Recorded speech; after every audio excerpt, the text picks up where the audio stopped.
கானத்தில் அடர்ந்த பச்சை புல்வெளியில் பட்டுப்பாட்டி என்று ஒரு வண்ணத்து பூச்சி வாழ்ந்தது. பட்டுப்பாட்டி மிகவும் விசேஷமானவர்.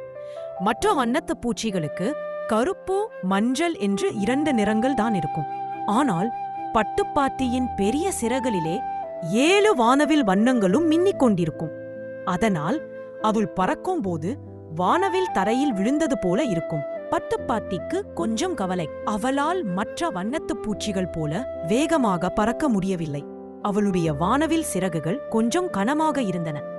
நான் எவ்வளவு மெதுவாக இருக்கிறேன் என்று நினைத்து அவள் வருத்தப்படுவாள். அந்த புல்லலில ஒரு சிறுவன் இருந்தான். அவன் பேர் நிலவன். வண்ணத்து பூச்சிகளை பார்ப்பதென்றால் மிகவும் பிடிக்கும். அதில் பட்டுப்பாட்டியை அவனுக்கு ரொம்ப பிடிக்கும். பாட்டி பறக்கும்போது கொண்டாட்டம் வரும் போல என்று அவன் நினைப்பான். ஒரு நாள் வானத்தில் திடீரென்று மேகங்கள் சூழ்ந்து பலத்த மழை பெய்ய ஆரம்பித்தது. எல்லா வண்ணத்து பூச்சிகளும் சின்ன சின்ன பறவைகளும் பயந்து போய் மறைந்து கொண்டன. நிலவன் தன் வீட்டிலிருந்து வெளியே ஓடி வந்து பார்த்தான். மழையில் நனைந்த பட்டுப்பாட்டி தனது கனமான வானவில் சிறகுகளுடன் ஒரு பெரிய பூவின் அடியில் மறைந்து கொள்ள போராடி கொண்டிருந்தாள். அவளால் பாதுகாப்பான இடத்திற்கு செல்ல முடியவில்லை. நிலவன் சட்டென்று ஒரு பெரிய வாழை இலையை பறித்தான்.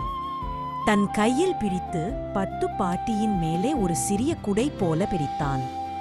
பட்டுப்பாட்டி, இங்கே வா, நீ நனையக்கூடாது. என் கனமான சிறகுகளை வைத்து இந்த புயலை சமாளிக்க முடியவில்லை. உங்கள் சிறகுகள் கனமாக இருக்கலாம் பாட்டி, ஆனால் அவைதான் உலகிலேயே அழகானவை என்றான் நிலவன் சிரித்துக்கொண்டே.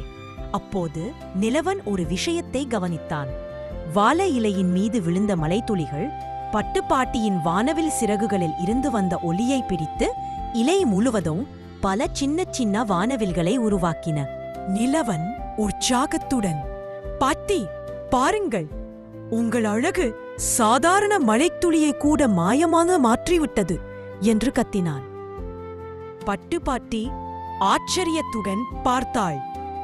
தன்னுடைய கனமான சிறகுகள் எவ்வளவு பெரிய விஷயத்தை செய்கின்றன என்பதை அவள் அப்போதுதான் முழுமையாக உணர்ந்தாள்.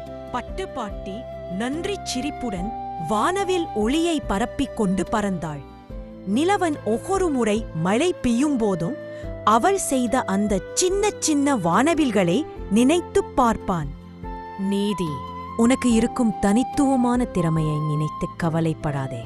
அதுதான் உன்னை சிறப்பானவராக ஆக்குகிறது.